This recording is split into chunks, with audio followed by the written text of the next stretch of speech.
All right, this video is for the Ready part of Unit 3, Lesson 1, Ready, Set, Go. In questions 1 through 5 or 6, we are graphing the functions on the same coordinate grid. So you're going to want to go ahead and give that an x-axis, a y-axis. I did that before the video. And for the functions f and g, you might notice that those are both in slope-intercept form. So y equals mx plus b. So we know these are both linear. So there's a couple ways we could graph this. We could just use slope-intercept form to start with the y-intercept and keep graphing. Or alternately, like you could make a table of values if that is helpful by evaluating each function. So for example, I'm just going to show you a couple values. If I started with 0, if I evaluate f of 0, that'd be 2 times 0 plus 4, which would just give me 4. And if I evaluate g of 0, negative 3 times 0 minus 6, well, that would give me negative 6. So you could keep evaluating the function, but it's more efficient to use the slope. So let's start with f. And so if I think of this in slope-intercept form, my y-intercept is at the ordered pair 0, 4, right there on the y-axis. And my slope is a positive 2, so that means I can rise to run 1. And then I could also go backwards, go down to backwards 1. So you really only need a few points to make a line. But since we were not given any domain restrictions, we should assume that we are graphing this as a continuous function. So I'm going to just use the ruler to finish my graph. Oops, sorry for the dog sneezing in the background. All right, let's look at G. So I'm going to just do G in a different color here. Same thing, since this is already in slope-intercept form, I know my y-intercept is at negative 6 on my my y-axis rather, and my slope is negative 3. So I'm going down 1, 2, 3 over 1, or I could go backwards, go up 1, 2, 3, back 1.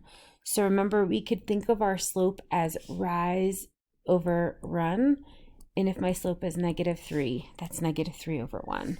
So up 3, backwards 1, up 3, backwards 1. And again, we only need a few good points, and then we could take a ruler or straight edge to draw the line through. Sorry, it's hard to line up the digital ruler sometimes. All right, and we should probably label these. This is, oops, that one's g of x. And the other function that I graphed first was f of x. All right, we're asked to talk about some similarities and differences of these two functions. And there's a lot of things you could say here. I might say for similarities, both functions are linear. They are both continuous functions. I don't know, there's a lot of things we could say. I think those two are a good place to start. For differences, a couple of things stand out to me. And again, you might notice something that I'm not noticing, but for some ways they are different. Well, we could say that f of x, or f, is increasing, whereas g is decreasing. Another way of thinking about that is that for f, the slope is positive, and for g, the slope is negative. So I wrote slope greater than 0, slope less than 0. So we could say that. Oh yeah, and I just thought of one more thing that they have in common that is similar, is that they both have the ordered pair negative 2, 0 is a solution to both lines, or to both equations. So where I see that is right up there, that point of intersection. So where those two lines intersect at negative 2, 0, that's the only point that's common to both of them. All right, we'll move on to the next one. There is a typo, I believe, in your printed work. There should be an X next to that -1/2 there. So like there's missing an X there. Let's just go ahead and fix that. Hopefully we remember to fix that in class. This time, again, I can see that these are both linear. So when I go to graph them, I am just going to use slope-intercept form. So in the form of y equals mx plus b, I know that my y-intercept is the constant, the b.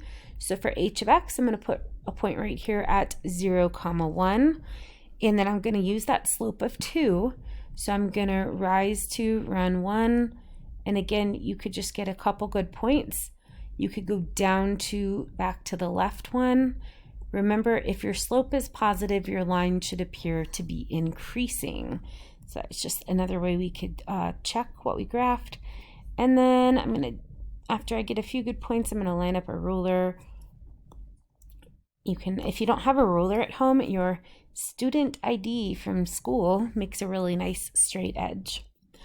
All right, for j of x, the function j, I noticed that I have another linear function once I fix my typo. And again, it's in slope-intercept form. So y equals mx plus b. Nora, stop it. You can't, oh my gosh, Nora, off. You can't see this as I'm recording, but there is a dog in the background trying to lay on my computer. All right, so again, I'll start at my y-intercept 0, 1. So remember our y-intercept, we could write that as an ordered pair. Whoop, we already found something they have in common. And then if my slope is -1/2, -1/2, remember you could assign the negative to either the 1 or the 2, like the numerator or the denominator, but not both. And we could interpret this as a rise over run. I like to think of it this way, that I'm rising down 1 and running in the positive 2 direction. So down 1 to the right 2, down 1 to the right 2. Or if I think about it this way, it's like I'm going up 1, but running backwards 2. Like we said before, if your slope is negative, your line should just appear to be decreasing. So you can always check that if we're not sure. All right, then I'm gonna try to line up my ruler as best I can. And hopefully that's good enough. Draw the line, it's off a little bit, but draw the line that goes through those points. So we said this is the function j of x, and the first function we drew was h of x. So again, something that they have in common, well, they're both linear. I'm going to let you fill this out down here. They both have that ordered pair 0, 1. They have the same y-intercept 0, 1. Differences, again, h is increasing, j is decreasing, h has a positive slope, j has a negative slope. And I'm just curious if you notice this, and I don't have a protractor tool on here, but I will tell you that these two lines make a 90-degree angle. So we could say that they are perpendicular to one another. And that is just an observation that I made, but that will come up in geometry, and it has to do with their slopes. One has a slope of positive 2 over 1. The other has a slope of negative 1 over 2. All right, in number 3, again, we've got two linear functions in slope-intercept form, mx plus b, mx plus b, and we said that our y-intercept is our b value. So I'm going to go up to positive 5 on my y-axis to graph this first function. And if my slope is negative 4, I could think of that as going down 1, 2, 3, 4, and going backwards 1. And I could get one more good point. 1, 2, 3, 4, back 1. I guess I got 2 more good points. And then again, once I have a few points, I can just use a ruler or straight edge to finish that graph. It's kind of right on the edge. That should work. All right, I'm off a little bit, but good enough. So we said that is m of x. And then when I'm graphing the function n of x, I'm going to start at my y-intercept -3. So down 1, 2, 3 from the origin. And then again, I notice, oh no, I made a mistake. I have to go back. Sorry, I totally made a mistake. I graphed a slope of +4. I hope you caught that. Sorry. It's -4. I did start going down, so I want to go down 1, 2, 3, 4, but I want to go to the right one. All right, well, we all make mistakes. All right, so let me fix that.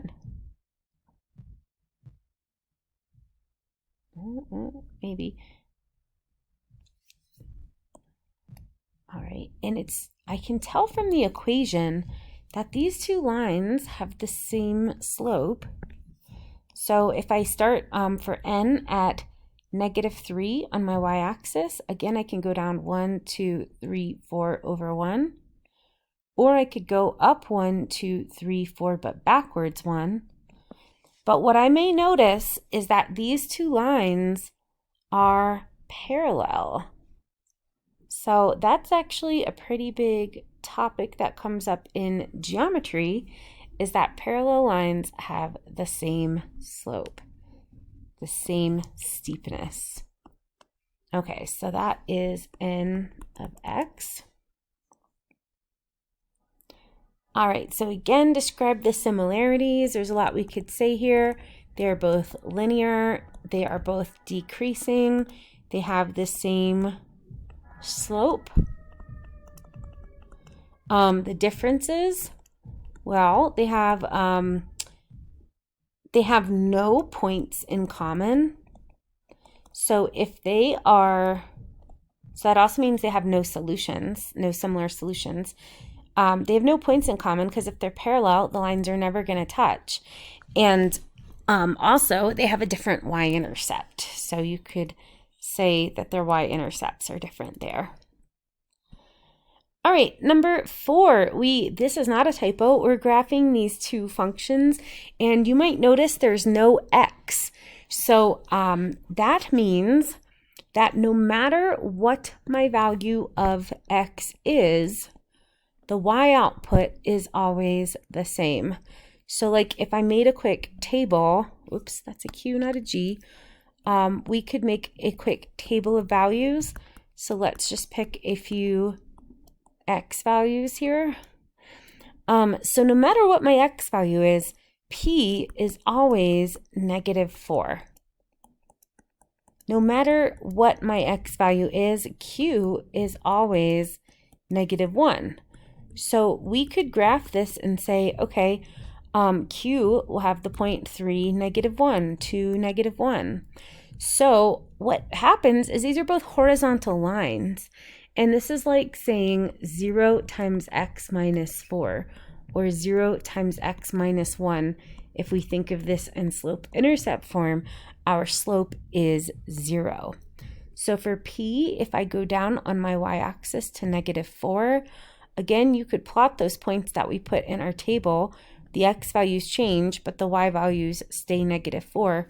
Or you could just draw a nice horizontal line at -4.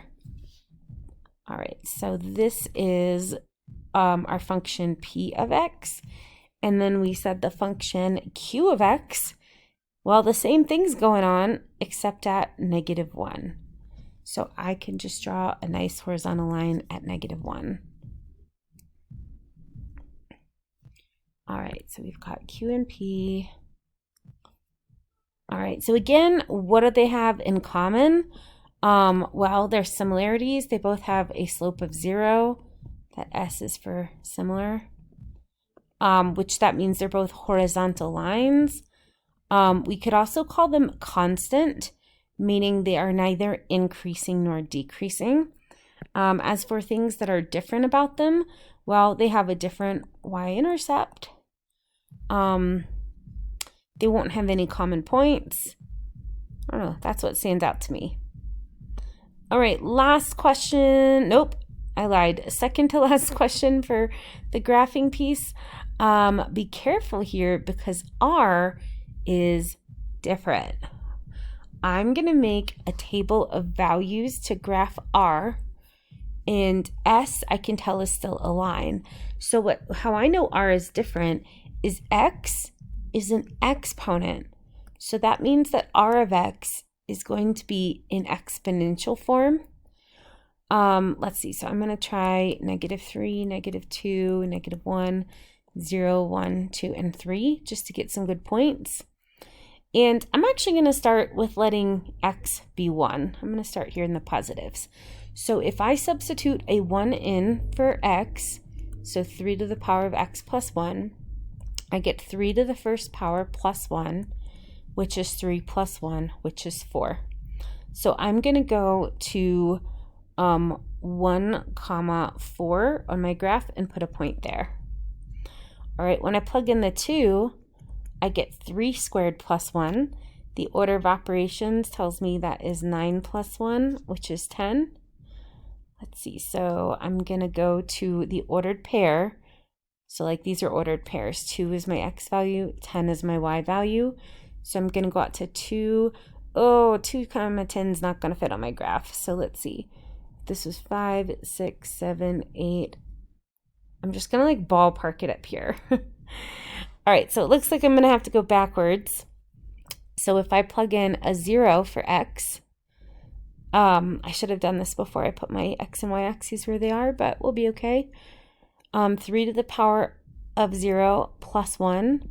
Well, remember, that is just 1 plus 1, which is 2. So I'm going to go over to 0, 2 right here, put a point. All right, so then I have 3 to the -3 power, or sorry, 3 to the -1 power plus 1. And remember, 3 to the -1 power is 1/3. So I get 1 and 1/3. And so if I go over to where X is -1, I go up to 1. I'm just going to kind of ballpark where a third is. If I plug in a -2, I get 1/3 to the 2, which is 1/9 plus 1. And that's just going to be a little bit more than 1. And if I keep doing this, I'm going to keep adding really small numbers to the number 1. So like, oops, I'm going to put a plus 1 there. So if I plug in a -3 for X, remember that's 1/3 squared, so 1/27. When I add 1 to it, I'm just going to get numbers that are getting closer and closer to 1. So this is an exponential curve. Its asymptote is at 1, not on the x-axis like all the curves we studied in Unit 2. And it has to do with this plus 1 here. So this is the graph of y equals 3 to the power of x, except all of the y values have gone up by 1. So I could think of this as a translation of 3 to the x up 1 unit. So our asymptote also goes up. So normally our horizontal asymptote is on the x-axis. Now it's at x equals 1. All right, now the other graph is a line. So mx plus b. I've got the ordered pair 0, 2 here. And then again, my slope is 2. So I'm going up 2 over 1, up 2 over 1, up 2 over 1, or down 2 backwards 1. So again, I just need a few good points there to make my line. Now, if we're talking similarities and differences, well, we've got a lot of differences. These aren't even the same types of functions. We said s of x is linear, r of x is exponential. But for similarities, they do share 2 points in common. They have the same y-intercept at 0, 2. They also share the point, what was that, 1, 4. So that's interesting. For differences, we said that r is exponential, whereas s is linear. Oh, going back to similarities, they're both increasing. So we know the graph of R is a curve. The graph of S is a line. There's a lot of things we could say there. All right, lastly, number 6. We are graphing each function on the same coordinate grid. T is a little bit easier. It's just -2 to the power of x. And again, if it helps, make a table for these exponential functions. So -2 to the power of x. So let's see. All right, so if I have -2 to the power of 0, that is going to be -1. And I actually want to pause for a second. We had said before that any number to the power of 0 is a +1, but it has to do with having no parentheses here around the -2. So if I have -2 to any power, so like to the 0 power, the order of operations tells me to do this piece first. So it's the 2 to the power of 0 that becomes the 1. And then the order of operations tells me to do multiplication last. So this is like a +1 times a -1. So anytime I have -2 to the x, that's really like saying -1 times 2 to the power of x. And we have to be careful there because that is different than -2 in parentheses to the power of x. So every value that we're going to get for t is going to be negative. All right, so if I plug in a 1, so again, order of operations tells me that that is just a -2. If I plug in a 2, order of operations tells me that this is like a -1 times 4, which is -4. And if I plug in a 3, sorry, that's my phone in the background, I should get a -8 there. So when I go and plug in my negative exponents, I know like -2 to the -1 power is going to be 1 over -2 to the +1, which is just -1/2. -2 to the -2 power is 1 over -2 to the +2 power, which is just -1/4. So the pattern continues. I would get -1/8 here, 1/8. All right, so we said we're starting at 0, -1. When x is 1, this value is -2. When x is 2, that's a -4. And when x is 3, I should be at -5, 6, 7, 8, -8 on my axis. And then as I go into those negative x values, I'm going to get closer and closer to 0. So this is an exponential curve, and we haven't seen this type of curve yet that is below the x-axis, but we could think of this as a reflection. So a reflection of our curve over the x-axis. We'll talk about that more later. All right, if I go to graph u of x, again, that is linear. So I'm going to start at -1. My slope is also -1 because there's a negative in front of the x. So we could again see 2 points these have in common. Once we get a few good ordered pairs, we probably just want to draw a line using the ruler.